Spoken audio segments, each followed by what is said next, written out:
So in the next few days, I will be turning 31. And I'm so grateful na umabot ako sa ganitong edad. Ang dami kong reasons to be grateful. I am so blessed to have different experience na actually maraming Pilipino, maraming tao hindi nakaka-experience. Pinanganak ako sa Zamboanga, nag-aral ako sa Dumaguete, nag-aral ako sa ibang bansa. Tapos nagtatrabaho ngayon dito sa Metro Manila. Marami akong gustong gawin at marami akong nagagawa na gusto ko. Eh, nakakatuwa. Yun lang yung masasabi ko. Lumaki ako sa Zamboanga na maganda rin yung experience ko dun.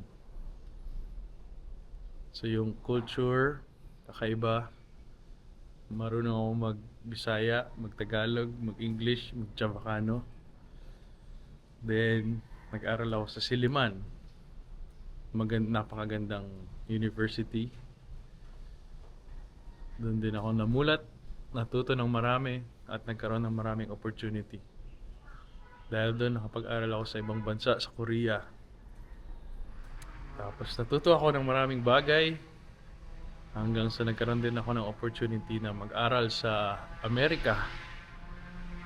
Nagkaroon ako ng advocacy doon, food rescue, at dinala ko dito sa Pilipinas kasi nung time na yun wala pang gumagawa.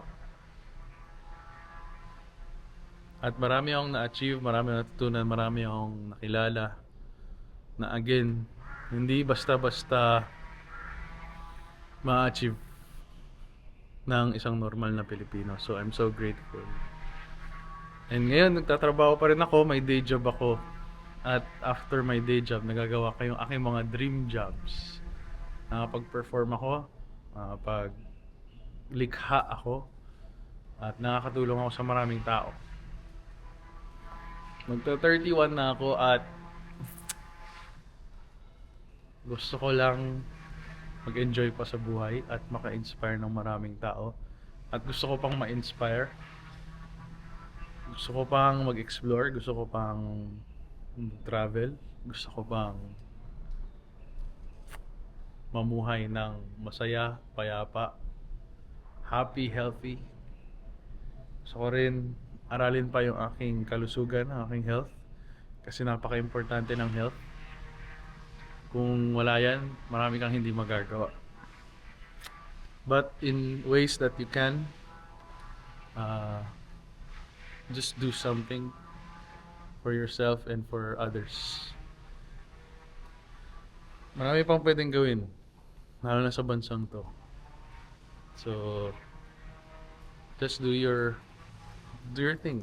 Do the thing that you're good at. Do the thing that is helpful for others. Do the thing that gives you sustenance.